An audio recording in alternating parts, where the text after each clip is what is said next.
Stoa is a digital campfire where we cohere in dialogue about what matters most at the knife's edge of what's happening now.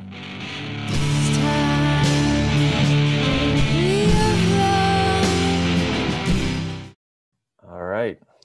Welcome to the Stoa, everyone. I'm Peter Limberg, the steward of the Stoa. Stoa is a place for us to cohere and dialogue about what matters most at the knife's edge of this very moment. So what is the Stoa? Most of people here know, but for Luke's sake, because Luke him and I were just talking, we didn't really have a chance to kind of like have a good debrief on what the Stoa actually is. So Luke, the Stoa is not a place to talk about Stoicism, even though I am a practicing Stoic and we do flirt with the meme from time to time. But it's a place to kind of talk about what's most alive in the world, and about systems change and basically making everything a better place, including ourselves and our relationships. And one of the focus of the Stoa is sort of relationality and kind of interpersonal and intersubjective dynamics. And so we have a wisdom gym here, and we're engaging a lot of cool practices. And Luke's a buddy of mine, and I'm a big fan of his technique that he'd invented, Verbal Aikido. These are his old books that I have of his. And we had a few conversations before, and I actually got some sessions with him as well, and got a taste of the technique. And I'm a big fan of Verbal Aikido. And from day one, I wanted Luke on the Stoa. So today, this is sort of like introduction to Verbal Aikido to the Stoa community. Luke and I will chat about it for a bit. We'll have some Q&A, and hopefully we can do some demonstrations. I'll get my mean side on, and I'll attack Luke, and he'll disarm me in the verbal wild. So that being said, Luke, welcome to the Stoa. You're on mute. Thank you. Yeah, thank you very much for introducing me, Peter. Yeah, delighted to be here. I guess that's my questions. Where do you want to go today? Yeah, I think it's, I imagine not everyone heard our previous conversations because it was sort of like a different version of the podcast at that point. But maybe we can get like an elevator pitch or like a summary on what Verbal Aikido is and some of the movements, and then how it's practiced. And then maybe we can just dive into some demo. Sure. Do you want to throw up a PowerPoint, or I'll be just talking through? And I'm delighted to just share with you. So essentially, Verbal Aikido is it's a means to go from conflict to conversation. That really is the essence of what it's about. We found that you can't always go from conflict to resolution, but when you bring the energy back down to that energy of conversation, then it's easier to find a solution. It's easier to look for. It may not be a solution, it may be a compromise, it may be whatever works out for the two people, or more than two. So I guess that really is the essence: conflict conversation, and we practice it in a verbal dojo. People bring attacks, and we dance with it. It really is like a dance, in the sense that it's that movement between three postures. So there's the me, the you, and the us, and we're just always sort of moving between those three postures. When it's me, it's that sort of centered, aligned me. I can express that during practice or not. I can just sort of be centered. Sometimes that's even enough, just being centered, faced with something difficult that comes to you. The you is kind of curious and interested, open. We say it's like open, like a satellite dish on the other person, as neutral as possible. And then the third movement is the us movement, which is what we call the Aiki.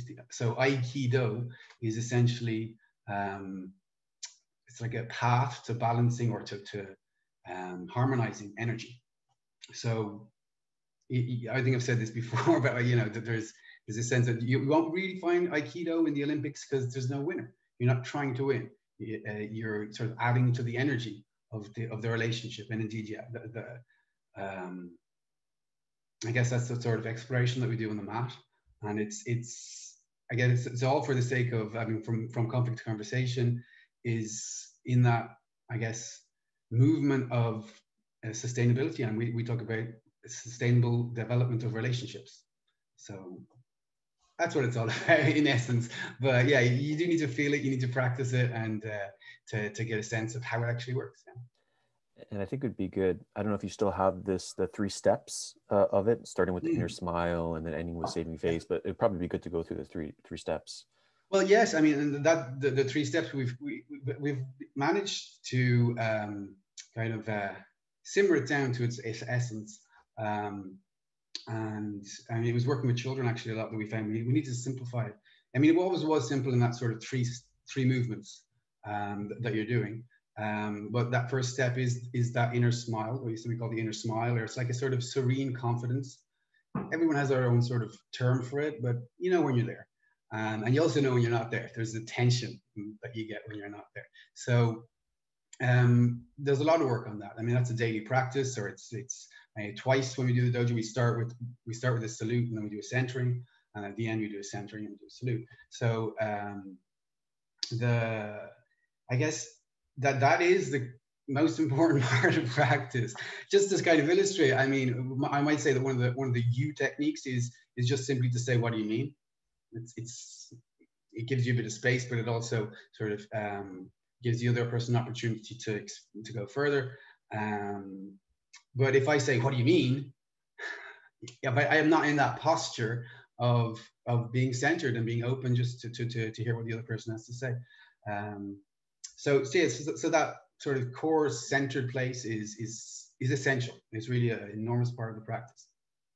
The second step, as you said, it's so there's the U. So in Aikido terms, we'd call it irimi, which kind of means bringing your center closer to the center of the other person. So instead of being conflictual, I don't know if you can see the hands there, but if they're conflictual and they're sort of moving in this direction, instead of staying confrontational, you're taking a view of the other person's perspective.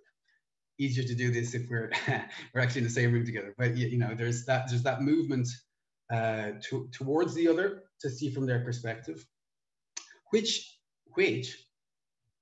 sometimes destabilizes.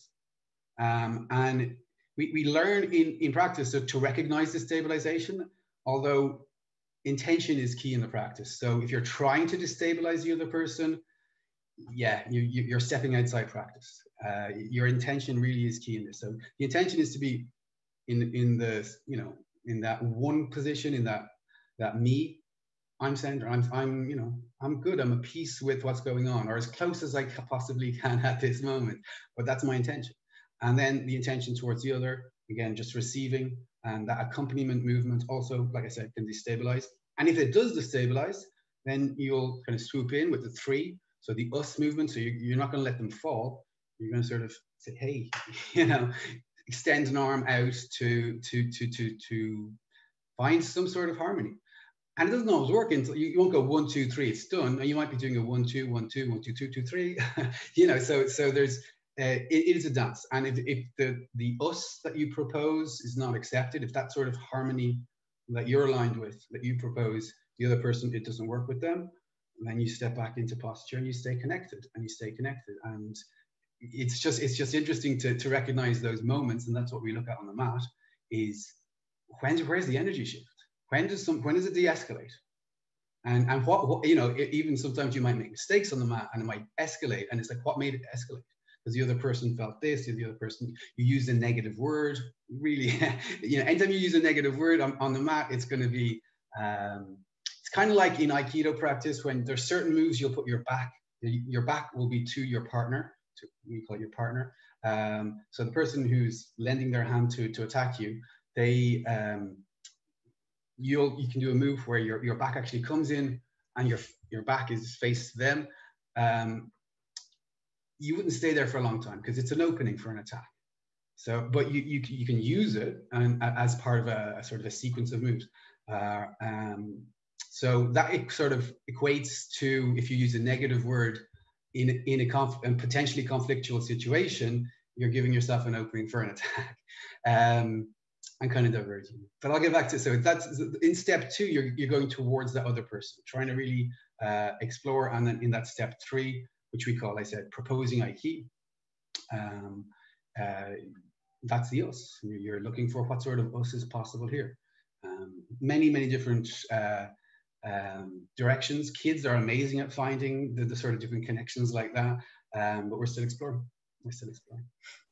And how you originally articulated it, at least in the article that I just put in the chat, is allowing the person to save face for step 3. Yes. And like, you know, as you know, I'm trained in Dale Carnegie, and I have trained in all these different interpersonal modalities. And that, if you've got that concept of face, which is a Japanese term, but the sociologists use it too, if you understand what saving face means, it is like half the battle of all these kind of interpersonal dynamics. And you can kind of gain a sensitivity when someone is not allowing you to save face.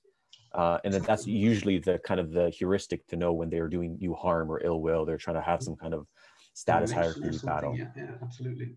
Yeah. So can you speak a little bit more on the saving face piece, how it fits into this? Yeah, I mean, it's really simple, Peter. It's the reciprocity aspect of it. You know, if you, for some reason, I mean, if for some reason you attack someone, now they may, even if you don't intend it to be an attack, and often it is that, it's the sort of the wrapping paper around your communication, and the other person, it could be their energy levels, whatever. But if you're feeling the other person's if the other person's feeling that you're attacking them for whatever reason, what would you like? Would you like them to sort of try and dominate you and put you down, or would you like them to sort of walk away feeling, oh, I've been hurt by that person? Or, you know, it's a simple reciprocity factor, and in long-term relationships that has a huge role. And maybe we can speak, before we pivot to the Q&A, speak how your understanding of Aikido, the actual martial arts, relates to the verbal Aikido. Yeah, well, Aikido was founded in the last century by Moryo Shiba, who is a Japanese. He was a war veteran. And between the wars, he kind of said, "This is just too much violence. We need to do something else." And he was a master in martial arts, and he developed the practice of Aikido, which very simply preserves yourself and the other person. Again, that comes back to that sort of saving face idea, but you're there. So one of my previous colleagues on the mat said to me, you know, it's 3 millimeters away from being a mortal art. There's positions where you'll have the person and you could break their neck, but you choose not to. You choose to lead them to, sometimes you leave them sort of to immobilize them. They'll say that, some practitioners, but in the dojo that I've been lucky enough to work in, once the attack's stopped, then you don't continue. You don't bring them to the ground or whatever. You know, if the attack has stopped, you go back to just being centered and continuing, or you know, exploring different directions with that other person. And how, maybe you can kind of give us a preview. I know the demo will show this, but how is this practiced? Like, how you have a dojo, online dojo. Yeah. How do you practice a verbal Aikido? Okay, so dojo's about an hour and a half, 2 hours every Wednesday. We also do sort of a lot of external stuff like creativity workshops and the like. But the regular dojo practice is, it begins with, we just sort of touch base and see how people have practiced, you know, any good moments of practice or any moments that they can bring, that they'd like to bring to the mat to explore. We get that kind of into a nutshell, and that kind of gives us a direction for the session. Although you've got to say, sometimes people say, "Luke, can we look at this technique?" Or, you know, can we explore this kata? We have katas, which are like sequences of movement, something like that. So, or Luke, can we do this centering? You know. So what we do on the mat is we get into the dojo. We'll do that like salutation moment where we'll just get into a touch with gratitude. Then we do a centering activity. It's different every time. In other words, you know, my sort of principle on this is, you know, there's at least 7 billion ways to get centered. So we're just exploring that sort of, how do people get centered? People share their ways of getting centered, and we share, you know, what our path to getting centered is, really. And then it's what we call a verbal stretching activity, which I know it's an activity you've enjoyed. Peter, I really like working you on that too. The essence of the stretching is to warm up muscles that you're going to use when you're on the mat. So muscles, but also technique. you know, it's all sort of very well sort of uh, I guess woven together. I'm losing my English. So yeah, the essence of the practice of stretching is to practice what we call centered communication. So to be able to talk just about you in you know what you prefer, what you like, how you see things, your vision of life. Just being able to share that. And focus on that me element of the step one, and then the other part of it is the other person. So it's often done in sort of in pairs. The other person will practice their listening, so they're just being in that you call it a muscle if you like, but that posture of receiving neutrally, which is tough, which is really interesting aspect of practice that most people find challenging. And you know, I've been doing it for what, 10 years now, and it's still something that I'll notice. You know, I'll be listening to the person, and that you know, something that they'll say will bring me off to somewhere else. Now, it's not just, you know, it's not an academic exercise. Not say, okay, don't do that. It's just being able to observe and recognize when you're off what your intention is. So through that, we also work on lots of techniques that we use on the mat. And yeah, then we're on the mat, and then we were. People often bring cases, we call them cases, we actually call them opportunities to practice. So because that's what it is, you know, all whatever we're confronted with in life is an opportunity to practice getting centered, or to practice understanding what's going on to the other person, or to even if it's, you know, even if it's like your printer that's not working, you know, this is an opportunity to practice. Okay, you know, I guess it comes from that sort of sensation that if you do something in a centered way, your chances of, you know, it going in a direction that you'd like, or being at peace if it doesn't, well, they're just better. So so yeah, we practice that on the mat. Then someone will say, so, you know, my it could be as simple as, you know, I get phone calls from people who want to sell me stuff, and it makes me lose my center. And so we'll put that into, you know, into practice on the mat, and you'll see how you can manage that, staying centered, but also preserving the other person. Yeah, everything from that to, you know, really difficult situations in the family and things like that.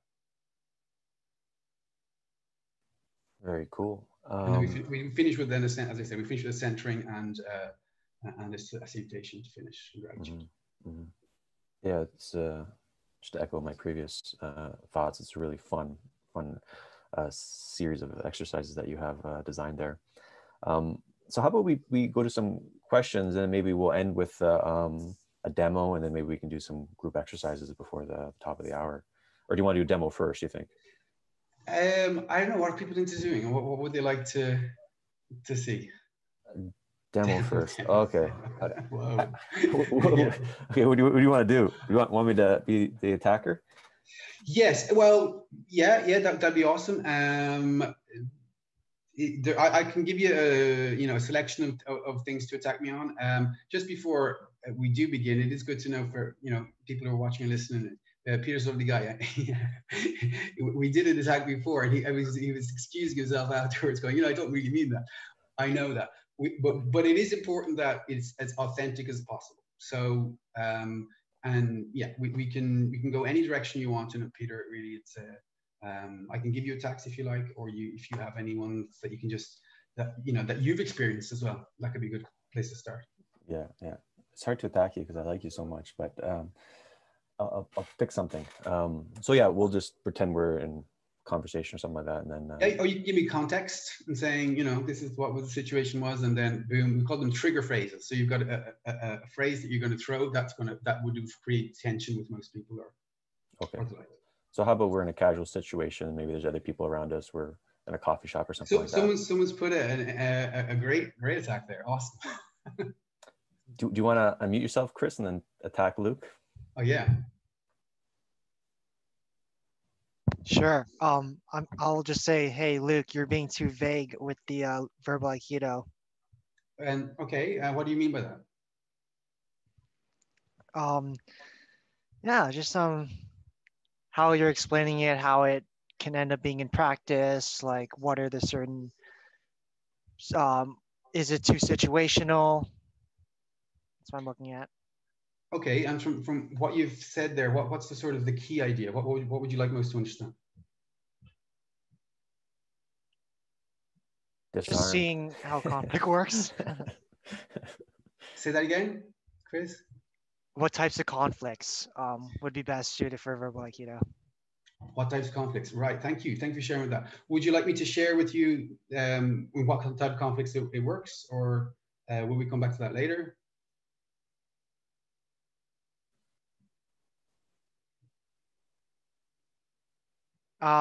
Maybe just go with the demo, but okay. All right. Well, we will come back to that later. Really good. Thanks for that share, Chris. Yeah. In fact, that is one thing that we do on the mat. Is I'll say, the basic structure is after we do any activity or give any explanation, it's questions, shares, or attacks. So whatever communication you have, you can formulate it any way you want. You can say, for example, I did, said, it could be sort of an attack, saying you're being too vague, an accusation, and it's your perspective and it's your reality at that moment. You can also formulate it as a question, saying, hey, can you clarify the point on where conflicts work? Or you can say it as a, you can just give a share and say, I'm feeling lost right now. So it doesn't matter how you communicate what the essence of what you're trying to express. The practitioner is there to facilitate it coming out, and to see where we can go together with it. Okay, great. And I use just textbook techniques and posture on that as well. So we will come back to that later. It's really good to explore. I don't know, Peter. We can jump into another attack, but just standardly, what we'll do is after a movement on the mat, we'll say, okay, what were the techniques? And where did you notice the energy shift? So I can ask you, Chris, you were there in that moment when it was happening. Did you notice that sort of an energy shift? Yeah, like when you asked, what do you mean? It was just like, I was like trying to like scramble and try to say something. It was really creative. Yeah. Okay. And then the second time as well, there was a second movement as well when I said, what's the essence? What's the key thing that you'd like to look at? And it came out, and it took you and that, guys, is what I said earlier, is like, I'm not trying to destabilize Chris. I'm trying to get in and understand where he's coming from, what his intention is. And yes, it can be destabilizing, but I'm there to sort of lend hand, saying, hey, how can we do this together? Do you want to do it now? Do you want to do it later? And I like that, because perhaps you were vague in your introduction and you could have been more clear, but his phrase and his sort of like the little bit of the energy that he had in it, it's like, oh, you're too vague. He could have just had it like, so could you be more clear with this or whatever? And then how you handled him in that sense, it's like you brought both of you together to a more collaborative conversation rather than having kind of a rivalrous dynamic going on. So you didn't, that's so important with the inner smile piece, just being kind of calm and not letting your ego get involved. So key. Yeah. You put your finger right on it, Peter. It does involve leaving your ego at the door and coming with that idea. I'm just here to dance, we got a question there as well. There's an interesting one there. Techniques, I think. Oh, Elliot, do you want to unmute yourself and ask your question? Yeah. So you mentioned techniques. So I'm curious if there is like a set curriculum or list or catalog of techniques, and if so, are these specific questions or phrases, or are they more just this general process of phase 1, phase 2, phase 3 that you described earlier? Well, both, in fact. There is a non-exhaustive list of techniques. You can actually, I'm going to send this over to you, Peter. This is the latest book. This is actually my not for resale version, but it's called From Conflict to Conversation. And yeah, it's chock-a-block of not only just the sort of the body work behind it and the examples of how it works in situations, but also at the end, you got a big sort of resources appendix where there's, movements for step 1, movements for step 2, huge variety of them. And but before you talk about technique, it is essential to talk about posture. So that, like I said before, if you're using the techniques with a different intention basically other than sustainable relationship development, then, you know, people recognize it and then it escalates. So technique is so important, but it's nothing without that posture behind it. Does that answer your question? Yeah. So by posture, you're almost referring to like your intent, your kind of root purpose. Yeah. You're absolutely your intention. You know, if I'm asking this question, for example, I mean, one of my favorite little questions is where's this coming from? Or what makes you say that? That's actually the same move. It's called, and we have names for all these moves. In fact, we've categorized them, and I got to say, I'm much more of an artistic way of approach to it. And I've been working the last 7 or 8 years with a guy called Luc Pavon, another French guy. He's Luc as well, and he's absolutely amazing. He has a much more structured view, and he's really helped. He's created basically the dojo. It was his idea to help working with kids, because he's a middle school teacher, and he said, look, we need to codify this. You've started already. You got put a few names on things. Let's codify it, and let's make it more accessible for people. But the root is the intention, and for each move, there's an intention behind it. For example, when we worked with Chris there just earlier, I used what we call a meaning prod, which is a simple, what does that mean for you? In what sense? How do you mean? There's so many ways to formulate it. What's essential is that you appropriate it, that it's not Luke's words or somebody else's words or what's written on the thing, that it's, as long as you have that intention, that the way you formulate it is the best way, because it's going to be the most aligned way to express that move, if you like. Thank you. Great question. All right. Would you like a demo that's nasty? Because, you know, Chris hit you, but it was a little bit soft. But I can bring it. Or at least I think I can. Okay. Yeah. So context. We're in a bar, maybe just casually, and we just kind of like, we don't know each other that well. Other people around. All right. I like your shirt, man. Thank you. Yeah. Did your mom buy it for you? No. How does it feel looking like a guy whose mother buys his shirts for him? What makes you say that? Because it's a really fucking bad shirt, man. I have to say. What do you see about it? Dude, don't be in denial. The shirt's shit. Well, tell me more. What do you see? It's like, and if I kept going, I'd have to be more of an asshole. So you're like forcing me into that, like. And yeah, time out on that. But that's a really important thing that you're recognizing. And a lot of people feel that on the mat. It's like it's just pointless to continue to attack the person. But I'm not taking it. I'm not taking anything personally. And that's what we develop in the same respect as martially. One of the first things that you start to perceive is distance, and how to take distance from things, and what's an appropriate distance, so that if somebody throws a punch, that you're going to be able to blend with the movements to accompany whatever's going on. Right. And what I like about that is that if I continued attacking you in that aggressive way, I just make myself look bad. It's like you just expose the other person. Yeah, exactly. Yeah. People have that sort of social awareness as I'm looking bad here, and their ego will actually stop them themselves. Right. If they have good enough discernment. Yeah, I mean, that could have gone further. And what is a really nice move, and this is the nice little move I can just give you like that, and you can actually practice it straight away. And it is in terms of negativity. If you notice something negative, if somebody's saying something and you can say, well, that's a negative word. Don't say that's a negative word. Say, what would you prefer? Mm-hmm. And that shifts, that's a yin yang shift there. You're going from, basically what they're saying that they don't like or would not desire. And you're blending with that movement and saying, so what is it that you prefer? So somebody, even if it's not directed at you, I know loads of people, and I'm included in this, that are quite sensitive to people moaning, and it sort of brings your energy down. So if you do notice that, and again, talking a lot about negative things has that aspect. It's not to say that we should avoid negative.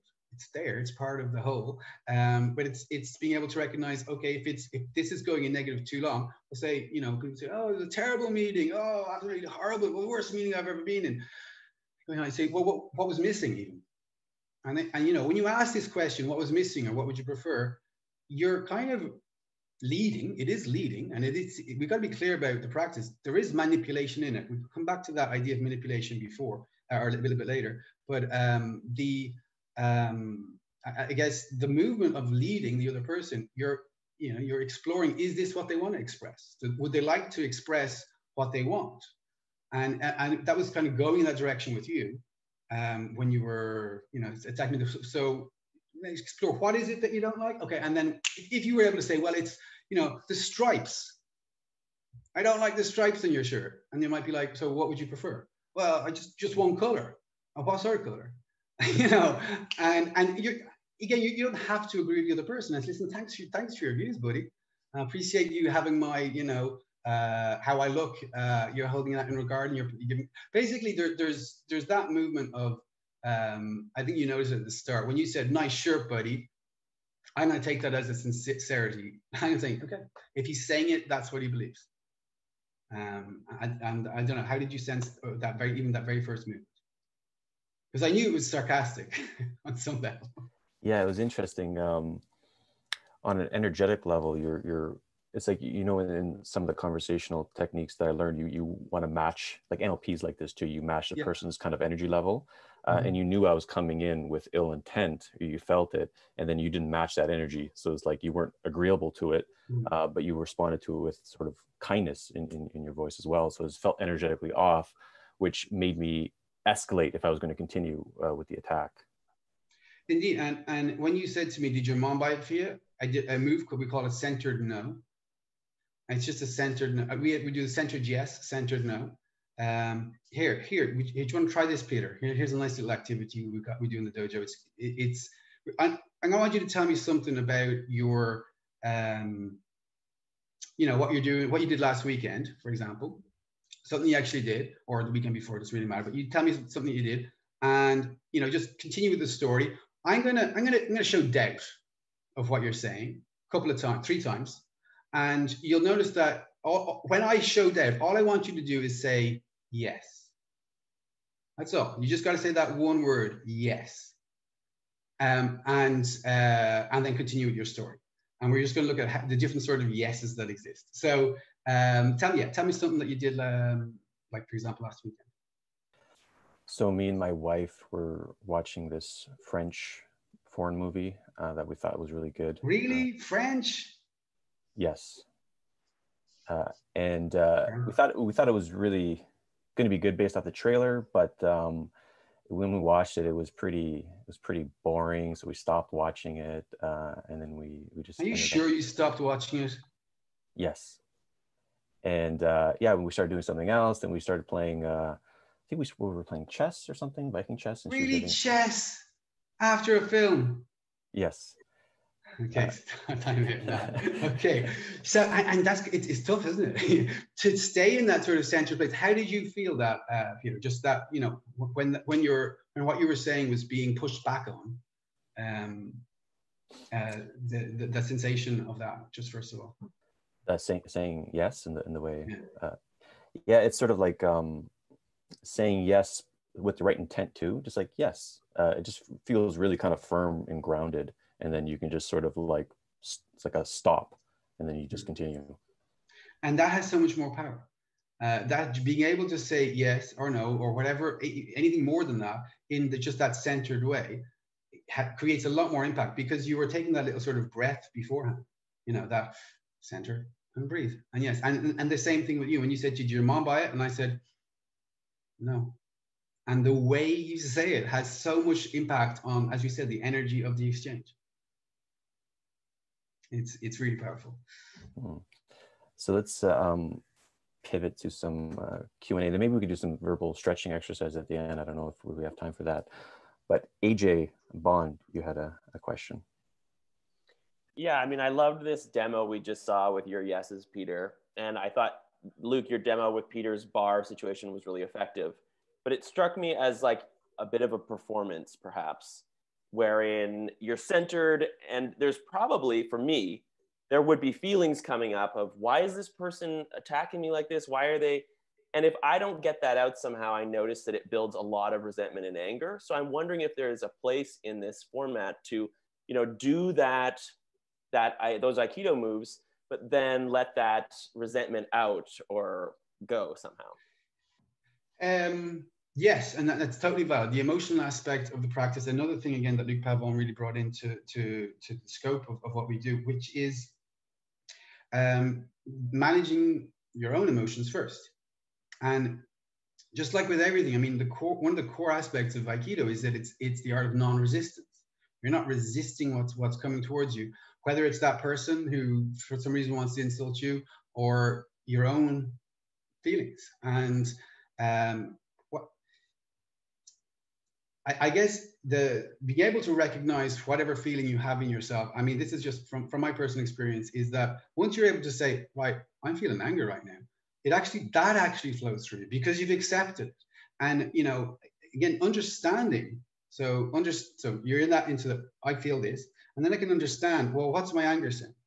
Well, every single emotion that we have, and even our ego, it's there to protect us. Right? It's there. If you take anger, it's the sense of justice. You're recognizing that something is unfair, and as a society, we need that. We need that, the sense that there's a balance in something, and and that protects us as people, as families, etc. So that's what anger is there. But if we do try to repress it and sort of hold it down, well, then that's where you get the volcano. But being able to just recognize, I'm angry now. This feels unfair.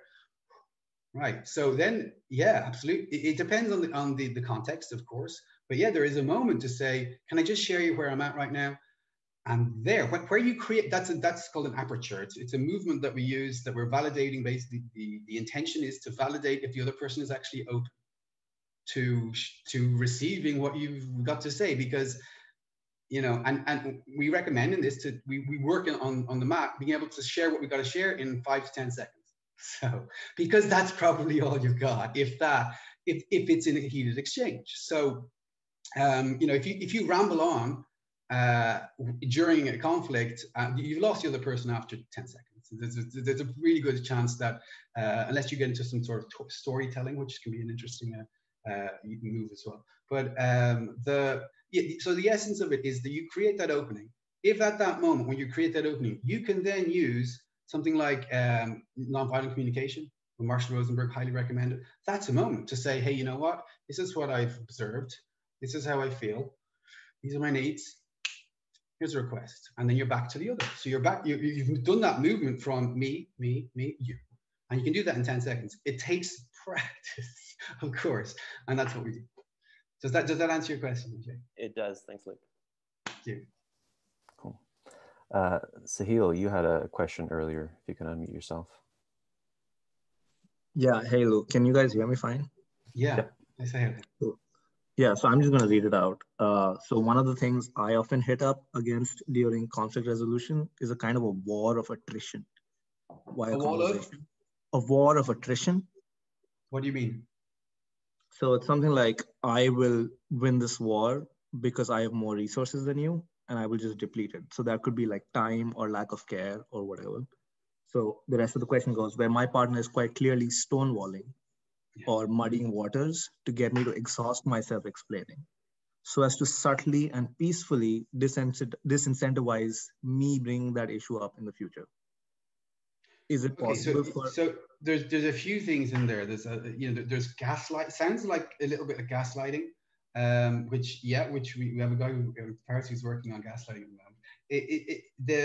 The other thing is, when you talk about stonewalling, generally stonewalling is when somebody's sort of refusing to communicate.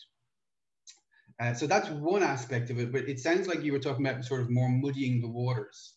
Is that right? I'm talking about a softer version where I'm trying to talk about a softer version where they're pretending to not really understand instead of just denying, not receiving any conversation, so that in a way that they can't be called out, basically. So when you talked about how people recognize that they're making a fool of themselves, they can also be really, really careful and then do all of this in a way that they couldn't be called out. And so whatever the system is keeps working.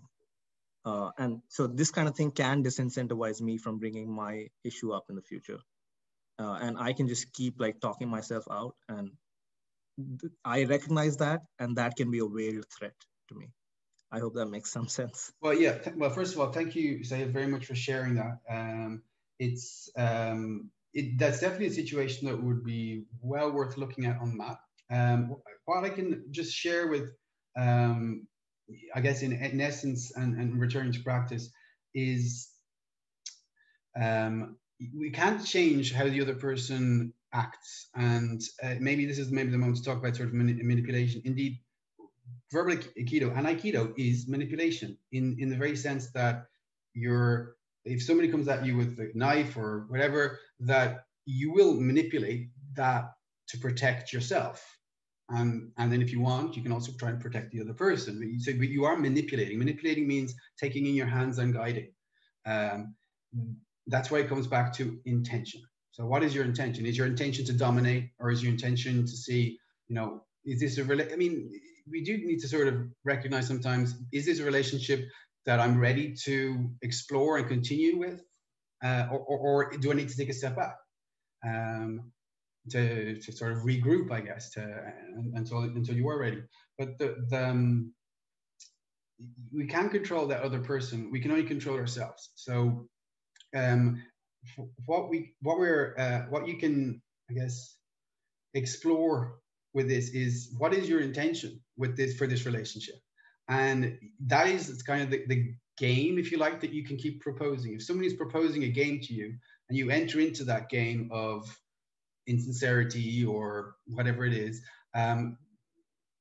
that's that's you choosing to enter into that game.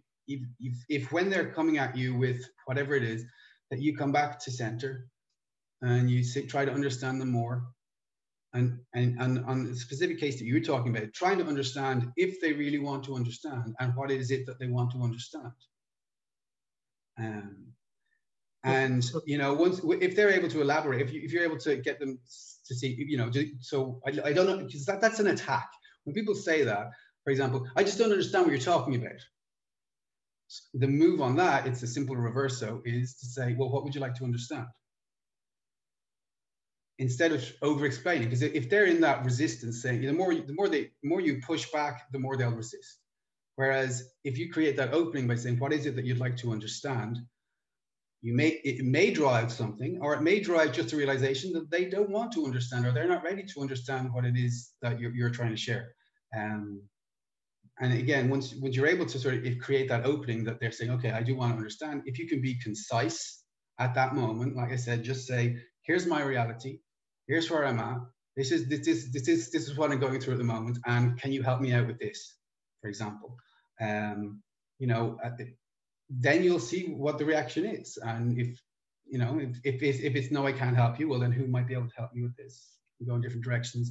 But I can give you a kata, if you like, which is sort of a sequence of movements. But the essence of kata is for training purposes. Really, every case is different, and you don't know what energy is coming at you. So you do need to be able to. You can't do a sort of mechanical kata, and this is going to work. There's the opportunity to practice that you're talking about is a good one. Please come. Anyone can come to a dojo for free and check it out once and see what it's like if they like it.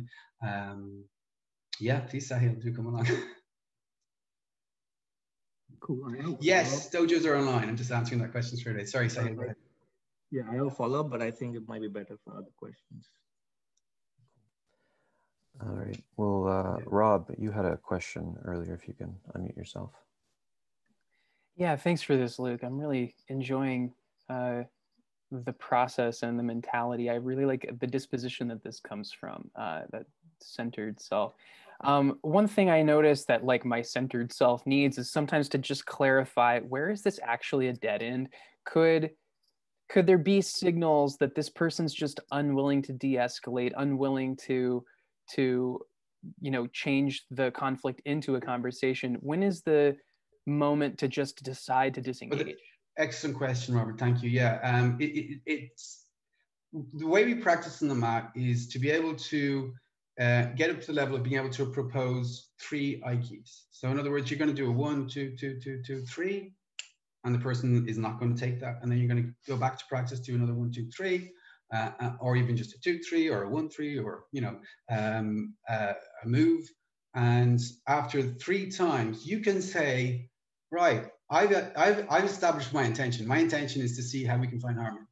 The other person can be receptive to that or not, if it's not the right time, or if you just haven't found those good connections. Again, the more you understand the other person, the more you start to see, oh, well, maybe that's possible. Maybe you want me to help you, or maybe you'd like to help me, or maybe we can co-construct, or maybe we can sing a song about this, or there's so many different harmonies that we can find. If you've illustrated your intention 1, 2, 3 times, it's kind of safe to say that you can sort of back away going, hey, maybe we'll talk this about another time when we're both sort of, we have more energy to do it, and that's an Aiki. You're saying, how about the 2 of us take a little step back from this and get centered. You don't have to say get centered depending on who you're talking with, of course, but and let's talk about this again another time. And if you're, with Peter, just like with Peter, if the person is attacking you feels like it's pointless attacking this person, then it's not about winning or losing. That you're in a position that you're saying, I'm proposing a game. I know what my intention is. It's that we get along and we sort things out, and each person's needs are sort of are seen to. That's where I'm at, and you can say, that's the game I want to play. You want to play with me? You don't have to. But again, you can sort of stay true to yourself, knowing, hey, my intentions are pretty good here. I can always work on them. Have you got any suggestions, etc.? So does that make sense to you, Robert? It does. So it sounds like really the sort of standard signal that you would give is just like if you've really established your intention 3 times and they're still not moving into a conversation, it's time to back away. Absolutely. That said, then that's what we'd recommend, because if you just go on pointlessly looking for this, you can get hurt. Even people on the mat when we're practicing at the end, they're like going, "Whew, it was a workout," because it is. That said, our practice is eternally going towards trying to make our moves sort of smoother and use less energy, just like on the mat, Really good question, Rob. Thanks.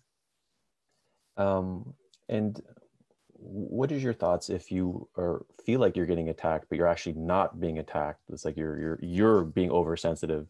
And I imagine that the verbal Aikido technique just affords for an openness anyways, if you were following it correctly. But I'm curious if you have any thoughts on that. Another great one. Someone asked me this a while ago in Paris, and it was, it was the same sort of thing. What if you're not being attacked? For us, if you sense something as an attack, you're being attacked. For you, that's your reality. So, and that's what, and no matter what, whether it is a real attack or it's not, practice. It's an opportunity to get centered, to be more connected with what's going on within you. And it gives you an opportunity also to possibly share if the other person is open. Another little thing that we found in practice now, whether this is on the mat or in real life, is that if you create that opening, if you say to the other person, especially if after you've drawn out from them first, again, that principle sort of listen first is a good one. But if you have the capacity to sort of draw out from the other person, saying, "Tell me more about that. Where is this coming from? Okay, and what made you come to that? That conclusion or whatever." That you're exploring that, and you say, "Wait, is there anything else you'd like to share?" No. Okay. Well, would you like to hear my position on this? So that's a nice chain of movements that you'll sort of draw out, and then say, "Hey, can I share where I'm at or how I see things?" The chances of people saying no at that moment are really low, because they've shared everything they've got to say, and then you get to say, "Here's what I got to say." Even if they spend 5 minutes, if you still aim for that 10 seconds max and say, "Here's where I'm at, etc. What do you think?" That it has happened. People will say no, and it has happened. It does happen that people will say yes and then just talk over you anyway. But no matter what, if you've validated that, if you've done it twice, And the second time, a nice little move to do is to say, okay, so would you like to continue on this, or would you like to hear my point of view? If you've done it twice, I've never seen anyone say, no, I don't want to hear what you have to say. I have heard people say no the first time. And you can be thankful for those moments where people say, no, I don't want to hear your point of view, because if you had continued, you would have wasted a lot of energy and you would have wasted their time. And so you know that it's not the right time. So then, no, do you want to hear my position on this? So what do you want to do? And again, you're staying within practice. You're either going back to yourself, hey, do you want to hear what I want to do? Etc. Does that make sense? Mm-hmm, mm-hmm. And another question that was coming up was in the beginning of your statement is like narcissists, essentially, like how do you deal with narcissists? And in my sense that this technique is good for a localized domain, but it's not really informing you on how to be in relationship with someone or if you should be in relationship with someone. And on that, just to preface that, I'll take in Patricia because she had a question related. Okay. If you can unmute yourself, Patricia. You're talking about me, Patricia Watson? Yes. Yeah. So that's because it goes very well with what you just said, Peter. My experience has been that there are some people that are probably better to walk away from at some point, but I just wondered what your take on that was. Luke, you mentioned that within a conversation, you'll give it 3 tries and then maybe, ask to talk about it another time. But at what point do you also think, okay, well, I've tried this many times and maybe it's not going to work? And then that's a deep one. Yeah. It's a deep one, and I guess I'm not sure if I really have an answer for that one, in the sense that I think everyone has their sort of path, and I kind of feel that all the sort of the difficult relationships that I've encountered, that I've been in, and or that I've recognized, they're a learning experience. This doesn't mean that you should sort of keep going with something if you feel like it's not bringing out the best of you, or I don't know if I have an answer that is going to satisfy you on this one, Patricia. That said, I can talk about my own personal experience. So there's sort of, I would say there's sort of 2 main cases. There's people who I feel are toxic. Okay, and that's a judgment. That's my judgment. And so if I say to somebody, you're toxic, that's an attack right there, or they will probably perceive it as an attack. So, but that idea of toxic and toxicity, we actually, again, one of our emotions, disgust, which is an emotion, and you can recognize it on people's faces very simply. And I would recommend the Paul Ekman training, by the way, in recognizing microexpressions. But you can recognize in the face, and when people sort of have that lifted lip, etc., that it's like if there's a bad smell, and it's toxic. So your body is telling, it's protecting you, again, saying you stay away from that. There's, I'm sorry, I was just thinking of an example there of my son, and I went into his room, and I don't think he showered in about 24 hours. And so I was like, oh. And I realized, okay, so this is repulsing me, and for whatever reason. So if something about somebody that you have, connection with, or for whatever reason, is repulsing you, well then explore that. Explore that. Why is that repulsing me? What can I do? And go back into the room, and I have masks. I just put my mask on, go back into the room, and it's fine. So do I need to protect myself in a different way when I'm going into contact with them? And my position on that is really simple. Yeah, if I'm in a position where, I need to go in and communicate with this person, I know how to protect myself. I go in with Verbal Aikido, and I get centered, and I'm protecting myself, but I'm also protecting them. And I'm keeping that door open for a potential connection somewhere along the line. So I do have that sort of more sense of sort of doors open policy, I guess. So that's only my personal perspective on it. Does that answer your question, Patricia?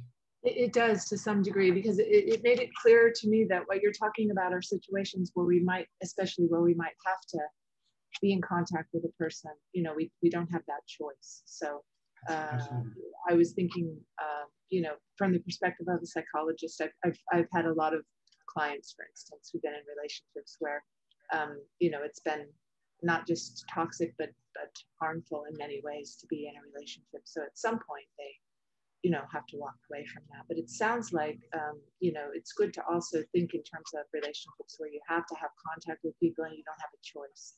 So some of what you're talking about could be helpful, particularly in those situations, you know. Yeah. Especially like things over Christmas. We do a Christmas dojo where we get people to bring in, you know, what are the things that are going to happen over Christmas, sort of in anticipation, so that they can manage the remarks that they're going to get, or, you know, whatever it is. Yeah. I'm guessing though that what you would think is, you know, if you had somebody who was on as Peter said, kind of far on the spectrum of narcissism, who might be harmful, either physically or emotionally.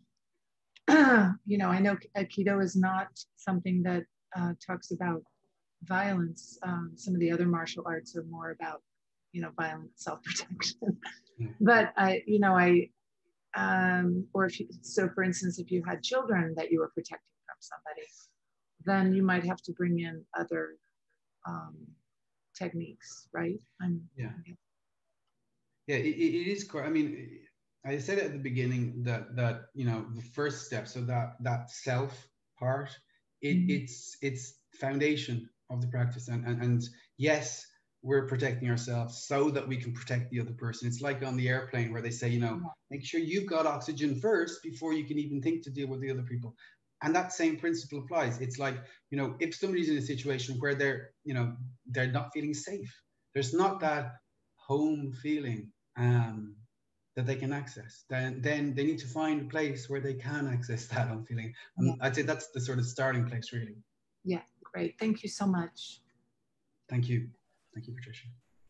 Awesome. So we're reaching the top of the hour. Any closing thoughts, Luke, on what maybe came alive for you today, or where we can find what you're doing, and maybe do some verbal Aikido ourselves? Final thoughts. It was really great. I'd love to get a bit of practice in there, and thanks for the attacks you guys gave me, and the questions. They were really great. Very thoughtful. So much gratitude for y'all. People can, the book's available on Amazon. It'll be in bookshops as well sometime next year, God willing. There's of course the dojo. If you go to verbalaikido.org, you'll find all the stuff about classes, etc. There's also a website linked to that where you'll find resources. There's a lot of free resources online. People can do things like verbal sensitivity tests and things like that. What else? I recommend you guys practice if you can over Christmas, if it seems appropriate. I think the key that I've noticed over the last few years really is that sort of self-observation. Just recognizing, when do I lose my center? What makes me lose my center? And how do I know when I am centered? It's a good exercise. Yeah, it's I find it a beautiful technique that really like localizes the practice, and like it's like I'm a practicing Stoic, so it's like it really interfaces well with this technique. Like you get to practice when in the context of being attacked in the interpersonal wild. So thank you for doing what you do in the world, Luke, and visiting the Stoa. We'd love to have you back. Let's come back to you. Thank you. So upcoming event, we got one in an hour, Healing Collective Trauma with Thomas Hubel. That's at 2 p.m. Eastern time. This is a book launch, so it should be pretty cool. And he's sort of really into the intersubjective scene. Later today, we got AJ Bond. AJ, do you want to unmute yourself and plug your event? Yeah, tonight at 6 will be the final shame breakthrough boot camp of the year, and we're going to look at shame related to holidays and family. So it's going to be a delightful send-off. Hope to see you there, and thanks so much, Luke. I definitely want to come to the dojo. Beautiful. You can check out thestoa.ca for further events, the newsletter, and our Patreon. That being said, Luke, everyone, thank you for coming to the Stoa. Thank you.